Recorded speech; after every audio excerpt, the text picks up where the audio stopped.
एक असुर था, एग्रिव। एक दिन वो ब्रह्मलोक गया।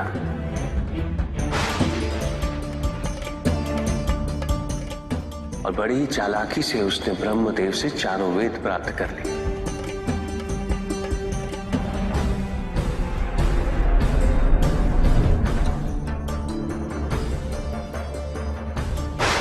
और जाके समुद्र में छुप गया, क्योंकि सारा ज्ञान वेदों में निहित है। इसलिए संसार से सारा ज्ञान चला गया। जब अज्ञानता का अंधकार फैलता है तो अधर्म बढ़ने लगता है। भगवान विष्णु सब देख रहे थे। उन्हें ज्ञात था कि शीघ्र पृथ्वी लोक पर प्रलय आने वाला है। एग्रिव के साथ चारों वेद भी लुप्त होने का भय था। ब्रह्मदेव सृजन करता है। वेदों के अभाव में पुनर्जन्म की प्रक्रिया को पुनर्स्थापित करना अत्यंत कठिन। इसीलिए एग्रिव से उन वेदों को पुनः प्राप्त करना अनिवार्य था। तो भगवान विष्णु ने क्या किया? भगवान विष्णु ने एक मत्स्य रूप धारण किया। वो एक मछली बने और नदी में उतरे। राजा सत्यव्रत स्नान कर रहे थे। एक छोटी सी मछली उनके हाथ में आ गई। इतनी छोटी मछली? भगवान विष्णु?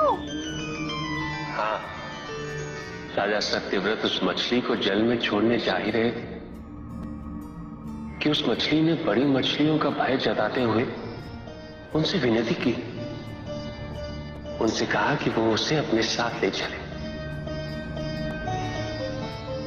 राजा सत्यव्रत अत्यंत दयालु थे। मछली को अपने कमंडल में शरण दे दी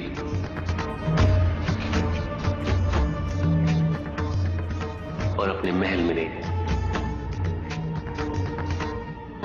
किंतु रात भर में मछली इतनी बड़ी हो गई कि कमंडल में रह पाना उसके लिए संभव ही नहीं था।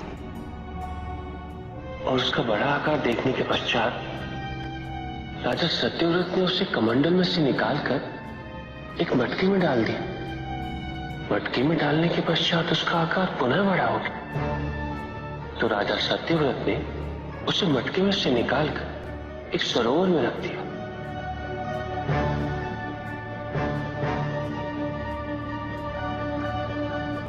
किंतु उस एक ही रात में सरोवर में रखने के पश्चात भी उसका आकार इतना बड़ा हो गया कि उसे नदी में रखना पड़ा।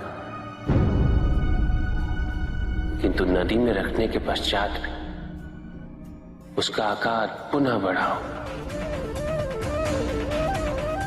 और इतना बड़ा हो गया कि यदि उसे महासागर में नहीं रखा जाता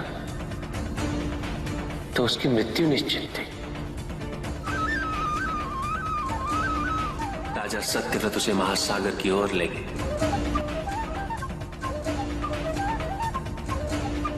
क्योंकि राजा सत्यव्रत तपस्वी थे, ज्ञानी थे,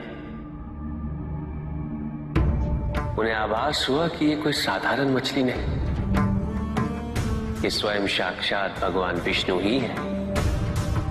भगवान विष्णु राजा सत्यव्रत की उदारता से अत्यंत प्रसन्न थे। इसीलिए उन्होंने राजा सत्यव्रत को मत्स्य रूप धारण करने का कारण बताया।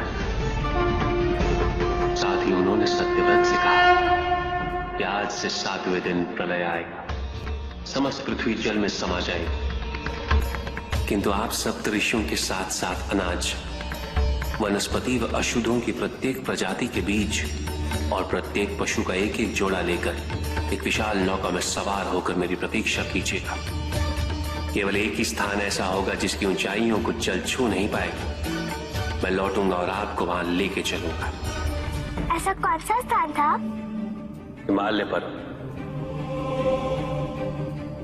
अर्थात तुम्हारी माता के पिता हिमावत। फिर क्या हुआ? ऐसा कह के भगवान विष्णु समुद्र में चले गए। और अपने मत्स्य रूप में उन्होंने हेग्रीव को ढूंढ निकाला।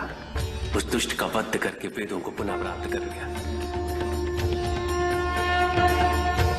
तो क्या प्रलय आया? हाँ, ठीक 7वें दिन। किंतु भगवान विष्णु के आदेश अनुसार राजा सत्यव्रत एक विशाल नौका में उनकी प्रतीक्षा कर रहे थे। तभी विष्णु जी एक सींग वाली विशाल स्वर्ण मत्स्य रूप में प्रकट हुए। नौका को मत्स्य से बांधते हेतु सर्पराज वासुकी का प्रयोग किया गया और विष्णु जी ने अपने वचन अनुसार उन सबको हिमालय तक सुरक्षित पहुंचाया, ताकि प्रलय के पश्चात वेदों के आधार पर संसार पुनः बसाया जा सके।